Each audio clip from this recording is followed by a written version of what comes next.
morning, all. It is Monday, September 30th, 2019, and you are tuning into the Monday edition of the Five Starr Wrestling Report.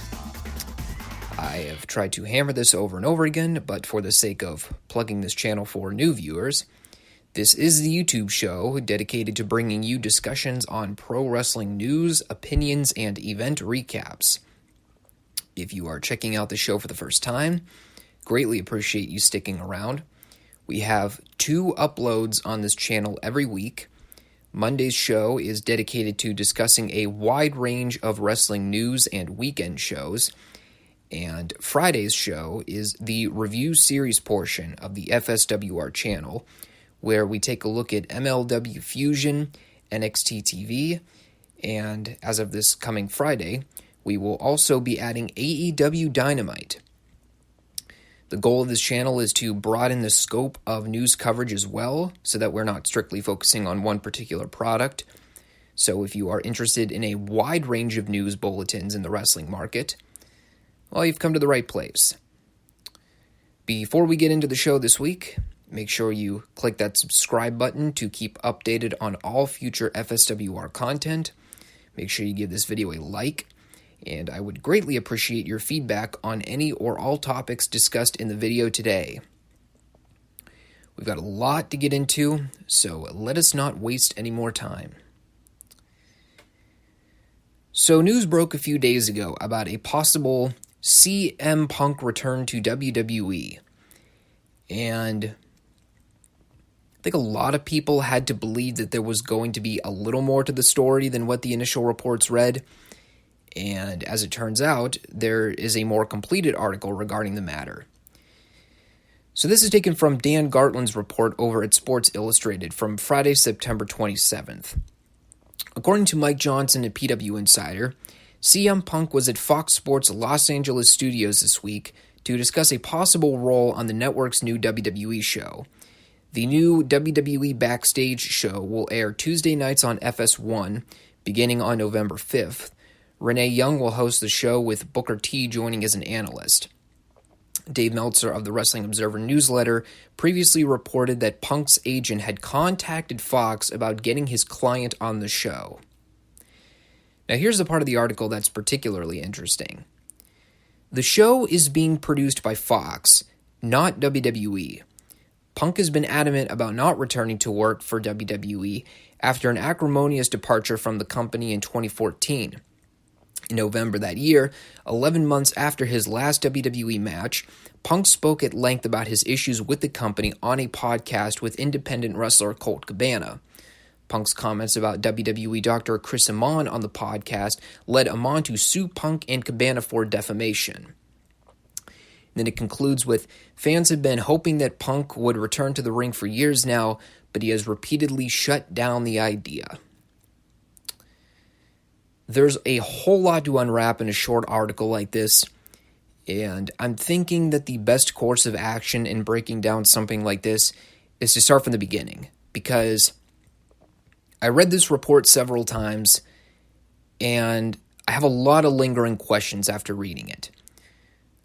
Let's start with the line from Dave's report that it was Punk's agent who had contacted Fox about the initial audition. Call me crazy, but I find it a little hard to believe that Punk's agent was the sole entity that contacted Fox to get Punk an audition for a wrestling program, particularly a show regarding WWE programming, without Punk having a definite say in whether or not he was going to accept or deny it. I believe that Punk had just as much contact with Fox regarding this matter as the agent did. I also think it's important to not gloss over a detail like this, because I'll tell you one thing.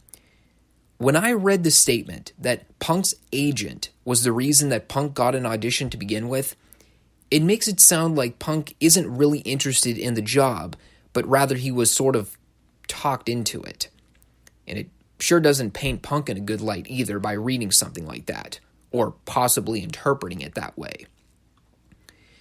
Continuing along with the meatier portion of the article here, the show being produced by Fox and not WWE is very interesting in the sense that it sort of gives Punk an out when it comes to people potentially holding over the anti-WWE talk that Punk has been very adamant about since his 2014 departure.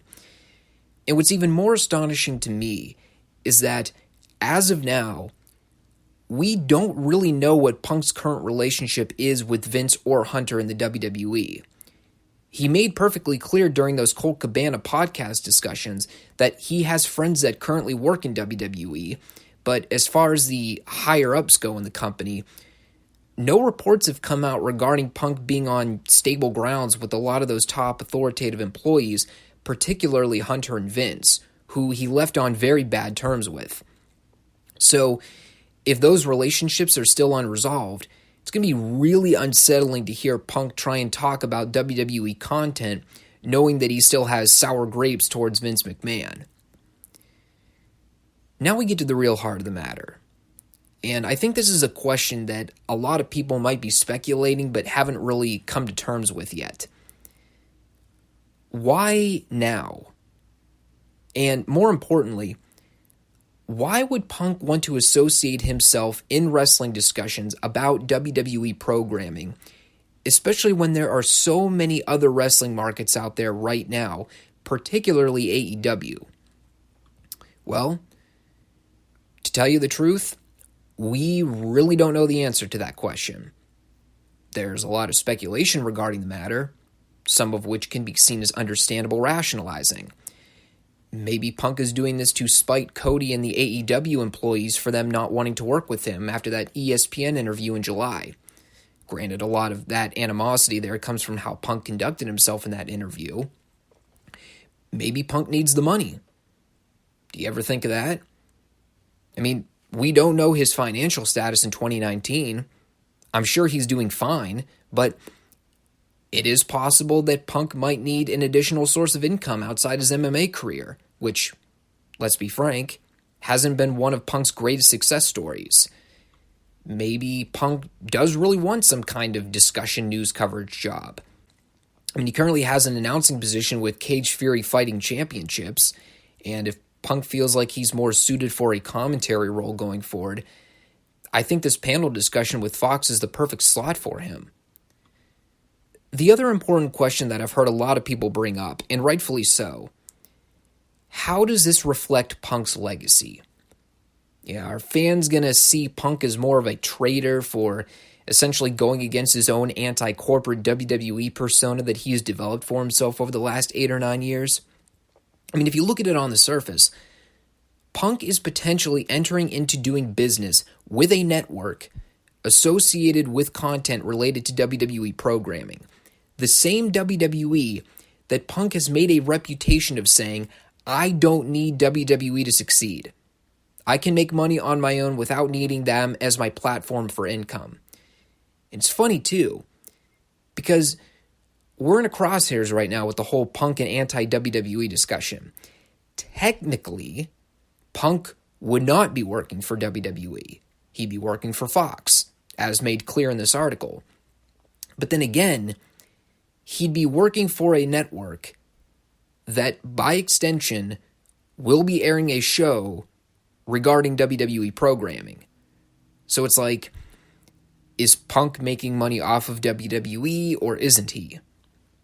It's a strange little line he's walking right now. It'd be like me saying, I hate talking about professional wrestling, but then being forced to do a talk show related to talking pro wrestling. It's like a don't bite the hand that feeds you sort of deal. With that all said, there's still a lot of unresolved detail regarding the fallout to the Punk audition. Reports say that the audition went well, and it's possible he might receive a callback, so we'll have to wait and see what the follow-up is. Personally, I think it would be great to have Punk in a commentary/panel discussion regarding pro wrestling, whether or not he's working for WWE. One of Punk's stronger suits has been his ability to captivate fans with his commentary and promos over the years. And even if you get a handful of the resentful fans that feel Punk is betraying them for returning to a business that supposedly did him wrong, I think the vast majority of people will be excited to see him back in a major capacity regarding pro wrestling. Okay, speaking of returns, I guess now would be a good time to talk about the stuff going on with John Morrison. And this is actually pretty funny in hindsight. PW Insider tweeted out on September 26th that, quote here, former WWE Intercontinental Champion signs deal with ... Elite. John Morrison responds to his tweet, and I quote, "Thanks for the heads up at pwinsider.com. Please let me know when I'm signed with AEW or ROH." So, there you go. Take it for what it's worth. I mean, if there was ever an impudent way to respond to dirt sheets leaking out wrestling information, this is the perfect embodiment of how a wrestler should respond. So, Wrestling News follows up with this by stating, when wrestlers sign with WWE, they are told not to say anything publicly because the company wants to announce signings on the website. If Morrison has signed with WWE, then he would not admit to it. The weird thing about this tweet, as mentioned by the reporter Paul Davis, is that Morrison doesn't even mention WWE in the tweet response. He does plug AEW and ROH, but there's absolutely no mention of WWE at all, not even facetiously. Now, does this confirm one way or another that Morrison has signed a contract with WWE? Not directly, no. But it does leave a lot of room for reasonable speculation that WWE could be in Morrison's future, especially when you read things about WWE not wanting their newest employees to announce anything on social media until they announce it on their own website. Now, in terms of the news itself, what with a potential John Morrison return to the WWE, I'm kind of ambivalent about it, to be honest. I've always been very lukewarm with Morrison throughout his career. He's certainly not a bad talent. I actually think he did a great job reinventing himself in promotions like Lucha Underground and Impact. But I always felt that his initial run in WWE left a lot to be desired. He was sort of the victim of WWE wanted to push him to a certain extent, but they never really followed through with it, and he ended up sort of floundering in the proverbial mid-card purgatory for most of his career. I always said he had a good look and a decent amount of charisma. Yeah, mic skills were nothing to write home about, but he definitely got over to a certain degree during the end of his first tenure with the company. I'd love to sit here and think that they would get it right with him this time, especially with Morrison basically reinventing his career on the indie circuit.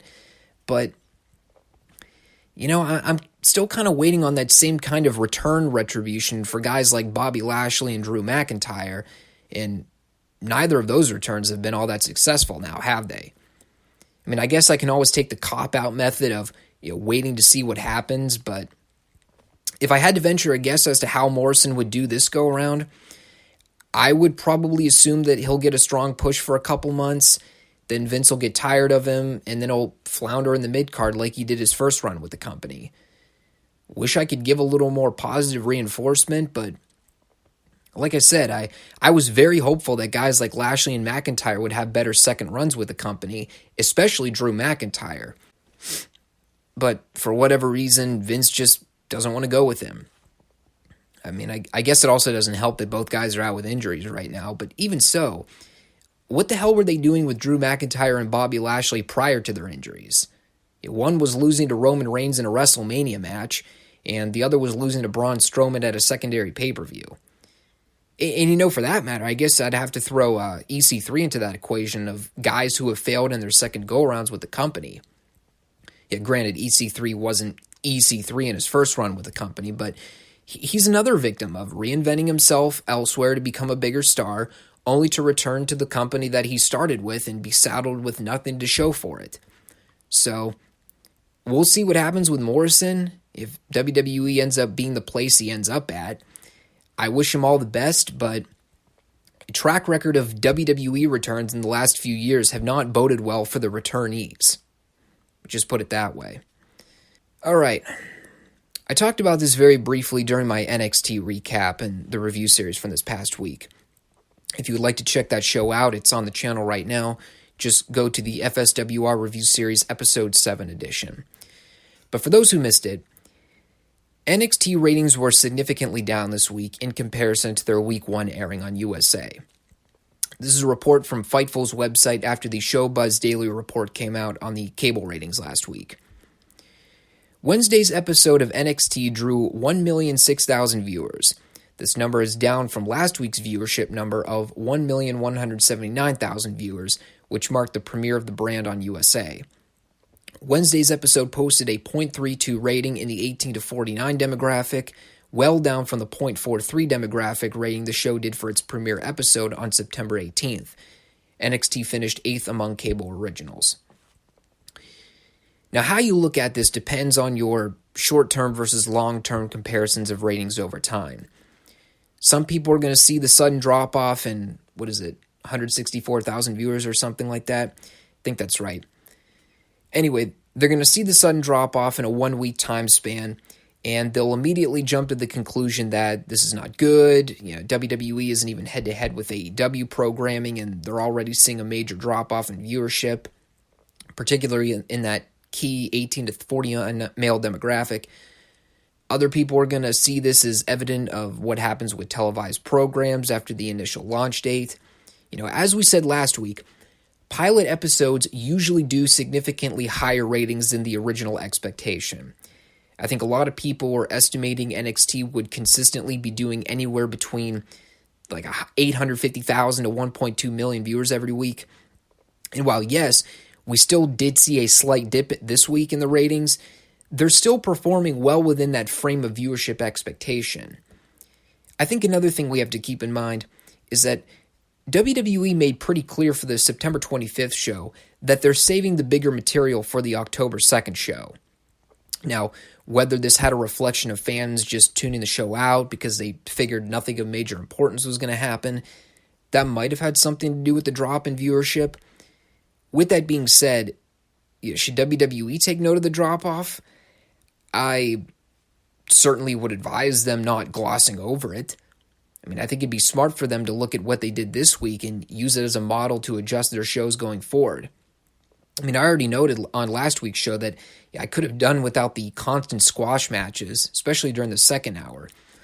I maintain that squash matches are death TV, and for WWE to try and replicate what they did in that second hour for both hours of live TV would be detrimental to their long-term rating. I also think that they should take note in the dip in the 18 to 49 demo, because that is their key market that they're trying to target right now. It's also the key demo that AEW is going after. And WWE absolutely needs that 18 to 49 male demo to stay competitive with AEW in the future. If they start seeing more consistent falls in that portion of their viewership, it should signal some warning bells that they need to change their program structuring, because clearly something's not working. This week is where we really take the ratings seriously, though. If this is even something that you care about. The two preliminary NXT shows on USA, I just see them as introductory material to familiarize casual viewers with the show before AEW gets on TV. I think we need at least 3 to 4 weeks before we can really judge the impact of how the TV ratings reflect both programs. It's never good to see a substantial drop-off in eyeballs, but that's just how television works. And the numbers right now don't really have much stain until we have AEW to compare it to. Speaking of AEW, I'll get to that in a sec, but I do want to briefly mention this little tidbit. This is according to Ryan Satin at Pro Wrestling Sheet. WWE has confirmed that not only are new sets on the way next week, but Pyro is also making a return. The New York Post's Joseph Staszewski, I have no idea, tweeted saying, and I quote, "Talked with WWE executive producer Kevin Dunn about WWE on Fox, confirmed there will be new sets, openings, logos, graphics, and theme music for both Raw and SmackDown. Pyro is also returning, including Flames and Lasers." Flames and lasers, you say. Are we also going to see a live Star Wars Battlefront performance? I don't know. There's just something unintentionally comical about reading the way WWE is reintroducing pyro, lasers, and fire to their show. So, take from this what you will.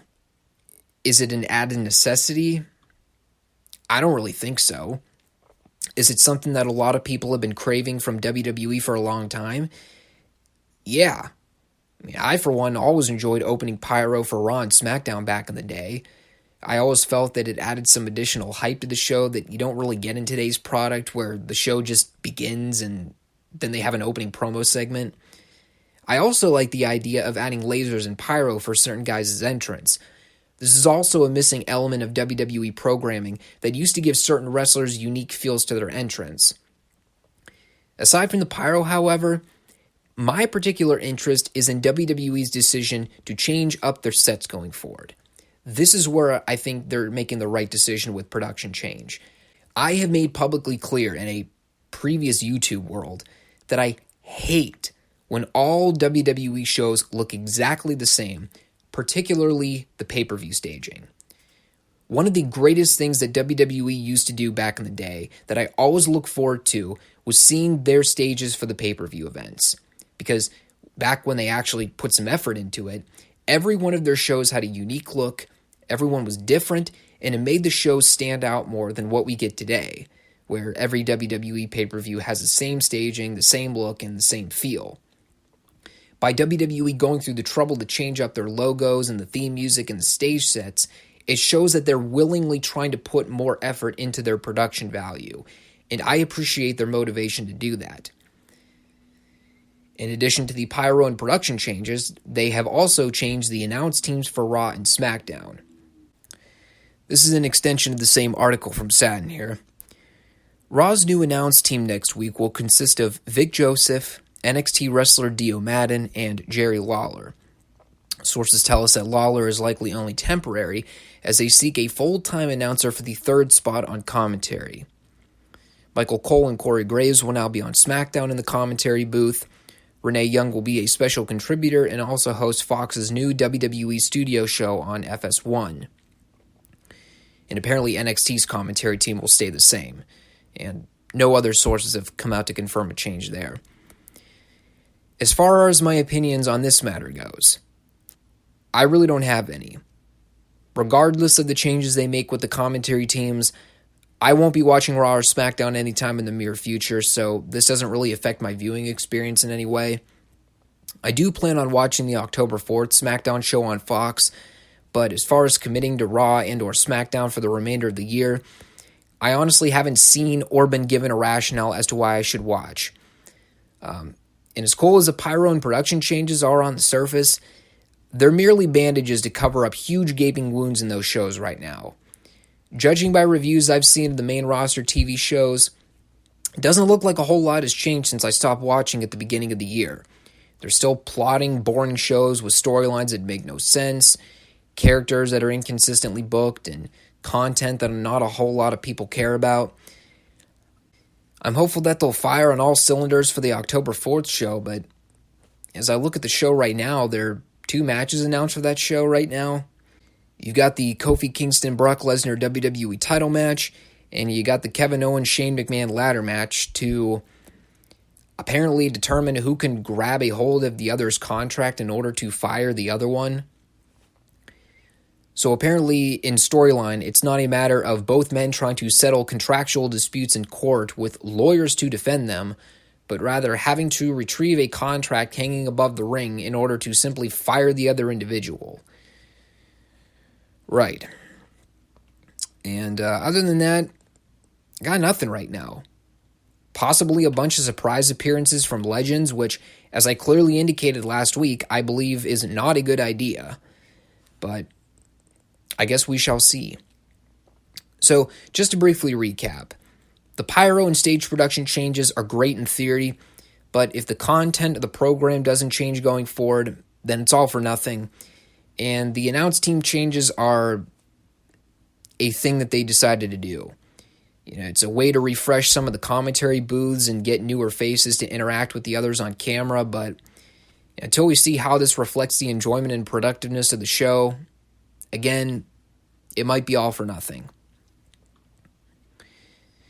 All right, let's talk some AEW for a bit.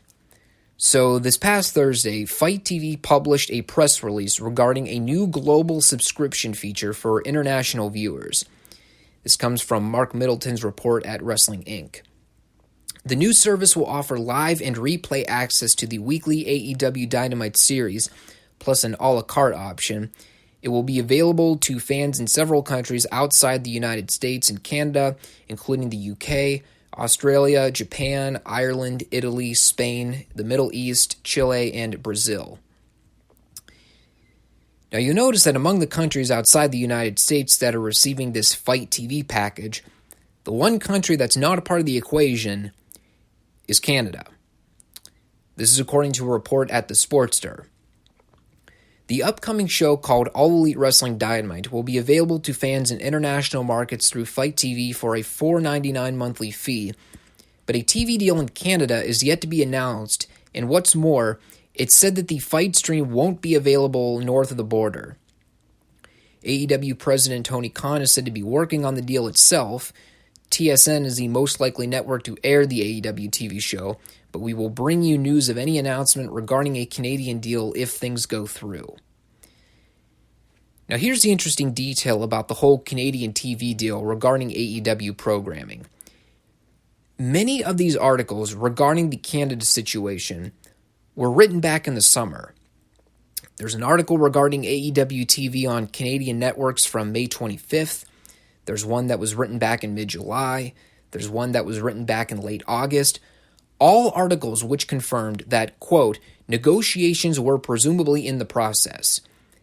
And after hearing basically crickets about the Canada deal for the last couple of months, here we are in late September. AEW is set to air this coming Wednesday, and we still have no confirmation report that a Canadian TV deal is set in stone.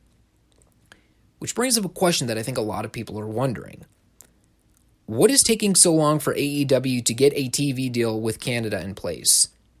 Like, what kind of hoops are they having to jump through just to get their product on a network in a country just north of the U.S. border?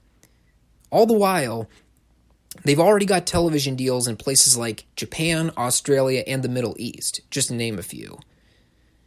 The whole thing is very odd to me. I'm sure they'll have something in place relatively soon, but time's really taken away here for them. I mean, this is crunch time for AEW's product right now. And after an entire summer to sort out a TV deal with Canadian programming, I have to wonder what the holdup is right now. The whole story is very strange to me. That all said, the Fight TV subscription package is absolutely a favorable deal for AEW in the long term.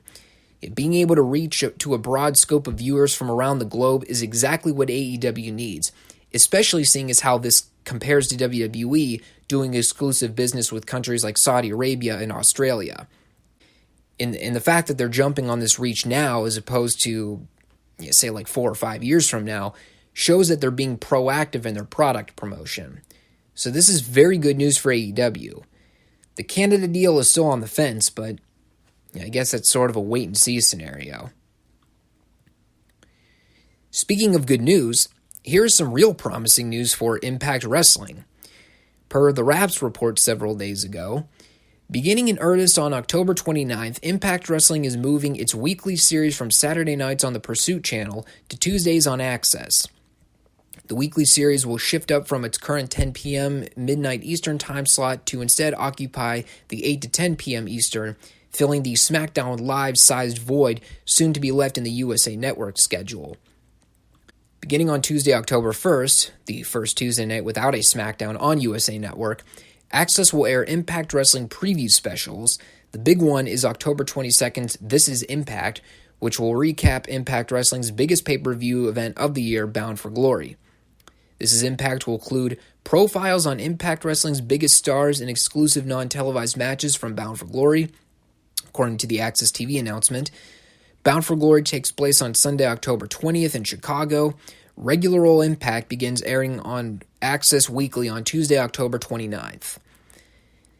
And looking at all of this on the surface, I don't really know how you can conceivably allege anything bad about this. I mean, let's just summarize all the key points that make this a good move for Impact.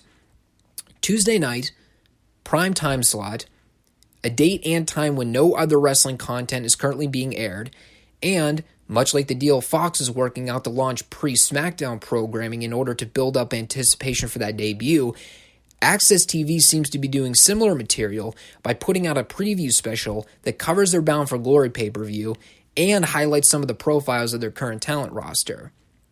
So as far as I see it, there's not a whole lot to complain about this publication.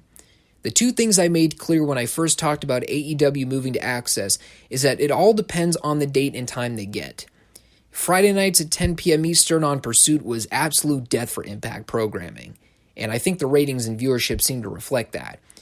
And because AXS is part of a wider distribution of cable packages throughout the country, them getting an 8 to 10 time slot on Tuesday nights is just the icing on the cake that Impact needed. Now, okay, so let's play devil's advocate for a second here. A lot of people are going to make the claim, and rightfully so, well, great, that's just more oversaturated wrestling on the market to keep track of. Now I've got Monday Night Raw, Tuesday Night Impact, Wednesday Night Dynamite and NXT, Friday Night SmackDown, and possibly Saturday Night MLW if people watch that on TV, not to mention the Saturday and Sunday night pay-per-views from various promotions. How am I going to keep track of all this? And I guess we also shouldn't exclude NXT UK and some of the independent promotions there. Again, how do you keep track of this? How am I going to watch all this content? It's way too much product throughout the week. And I absolutely understand that assertion. I sure as hell am not watching 6+ hours of shows in 1 week. First off, there's no way I'd ever be able to fit that into my schedule with a full-time job. And second off, the overabundance of watching all that content would just drain my interest in the products that much quicker. I mean, as much as I love professional wrestling, I don't love it enough to devote 12 to 13 hours in a week to try and keep up with all that material, not to mention 3-hour pay-per-views every couple of Sundays, or in the case of WWE, 3+ hours. At least before the Impact announcement of moving to Tuesday nights came out, you can make the argument that we had those gap days on Tuesday and Thursday nights to regroup a little from wrestling following Raw on Monday and awaiting NXT and AEW on Wednesday. Now, should we choose to add Impact to that mix of shows that we want to watch, we don't have that recovery day. I am interested to see how Impact fares with this new network, however. As I said previously, AXS seems to be going out of their way to promote Impact and make them feel like they're going to be an integral part of their weekly programming, which is something that you can't really say that networks like Destination America and Pop TV and Pursuit ever really did for them. At least with New Japan and WOW being major factors in garnering viewership for AXS TV, they know that professional wrestling is a big staple of their programming, and they'll work to advertise Impact to the public and possibly draw from that current New Japan and WOW fans to get them to watch Impact too. All of this is good news. Alright, before I peace out, got a big week of wrestling ahead of us. Wednesday night, Friday night. It's where it all goes down. On Wednesday, we got the first head-to-head featuring AEW Dynamite on TNT and NXT TV on USA. It's going to be a hell of a night for both those shows. For AEW, we've got Cody versus Sammy Guevara in the opening match. We got Riho versus Nyla Rose for the vacant AEW Women's title. Kenny Omega and the Young Bucks versus Chris Jericho and 2 mystery partners to be announced. Pac versus Hangman Adam Page, which is a match that they added within the last couple of days. And MJF versus Brandon Cutler. And with limited commercial interruptions for NXT, we have Adam Cole versus Matt Riddle for the NXT title, Candice LeRae versus Shayna Baszler for the NXT Women's title, and the Street Profits versus Kyle O'Reilly and Bobby Fish for the NXT Tag titles. So those are your updated cards for both Wednesday shows. I'm sure there'll be other big surprises for both those shows as well. Dave Meltzer was reporting in the Observer radio shows over the week that he initially heard that there were going to be 4 title matches for the NXT show. So I guess that would have included Walter defending the UK title, presumably against Kushida, I'd have to think. I mean, that's the guy they've been feuding with him over the last couple weeks. Maybe they're saving that one for a later date, which, looking at it in context, probably might be a better idea to hold off on that one for a while. On paper, the AEW show looks like it has a little more going for it in terms of match quality, and if they're trying to fit in additional content within that 2-hour window, that's probably going to be the full card in terms of actual wrestling matches we get, which is perfectly fine for a debut show. The MJF Cutler and women's title match, I'm not so hot for, but Cody and Guevara should be good, and I'm particularly interested in seeing what they do for a finish. The 6-man tag should be outstanding. I still think Jericho's partners will end up being LAX, which won't be much of a surprise, but maybe they got something else up their sleeve. We don't really know. And the Pac-Page match should be very good as well. NXT has a little more extra time they need to fill. I do expect the title matches to be a little lengthier than what we normally see out of TV matches, especially if they're trying to treat this as more of a takeover show than a regular TV show. I think Cole and Riddle should be a lot of fun, and I think Candice and Shayna should be good too. The tag match, I'm not so sure of. I've seen several Street Profits Undisputed Era tag matches already, and while they've never been bad matches, I've never been particularly blown away by any of their previous matches either. It'll probably be a good match, but I'm not really invested in that one like I am the Cole Riddle and Candice Baszler match. So that's Wednesday, and I guess we also should not forget SmackDown's debut on Fox is coming Friday. That's another big show for the week. I already went over the card earlier in the program, but actually, as I'm skimming the interwebs right now, apparently 2 matches have been recently added to that Fox show on Friday. In addition to the Kofi Brock title match and the Shane Owens ladder match, they have also added Roman Reigns versus Eric Rowan in a match. So apparently their no DQ / falls count anywhere match from the pay-per-view has led to a rematch between the two in not another gimmick match, but a regular singles match. Maybe they let Russo book that one. Who knows? And we also have Becky Lynch and Charlotte Flair versus Sasha Banks and Bayley. All 4 of the alleged main roster horsewomen in the ring at the same time, squaring off in tag action. That actually could be a pretty good match if they give it some time and let the girls work. Aside from those 4 things, though, I don't know what else they've got planned. The rumors have been going around that WWE might be planning something big for The Undertaker and The Fiend down the road. I don't know if they choose to set that angle up on the SmackDown show or if they wait till Hell in a Cell to do that. If they end up raiding the show with legends like I think they're going to end up doing out of last-minute desperation, be honest, an Undertaker-Bray Wyatt face-off probably wouldn't be the worst thing in the world. I mean, at least they'd be using a legend to set up a program instead of a one-night blow-off angle with no follow-up. Other than that, I don't really have anything else to add there. I mean, I would like to watch and review that show as part of the FSWR series, and because I want to get that review series video edited and uploaded by late Friday morning or early afternoon at the latest, I'll probably put the SmackDown report on the Monday show so that I don't have to delay the review series until Saturday. So that's what I'll probably end up doing. As I mentioned before, I won't be committing to watching Raw and or SmackDown weekly. It's just too much for me to handle. I've got the programs that I'm interested in right now, and I think I'm just going to stick to it. But, I figured that it's their debut on Fox. They'll probably put on a better than average show, so why not give it a shot? Plus, I am looking forward to seeing what they do with Brock and Kofi. I do expect a title change on that show, but how they get there and how they follow up for the pay-per-view is another matter entirely. They could find a way to have Kofi keep the belt without having either guy take the fall, but the way I look at it, if you want to put on a hot show and garner some general interest, I think a big title switch would be the way to go. Okay, that was a lot of stuff to talk about, and I think I covered everything for the week. This has been an extremely big news week for pro wrestling. There's probably a handful of stuff that I did not cover that people were probably thinking of. If I didn't address something that anyone finds newsworthy, let me know down below in the comment section.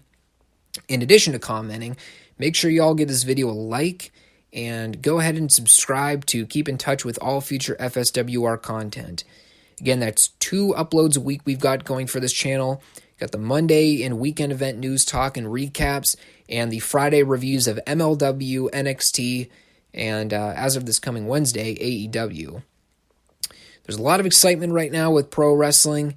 Whether or not this is sustainable long term, what with the mild plethora of content we have to keep up with, that's yet to be determined.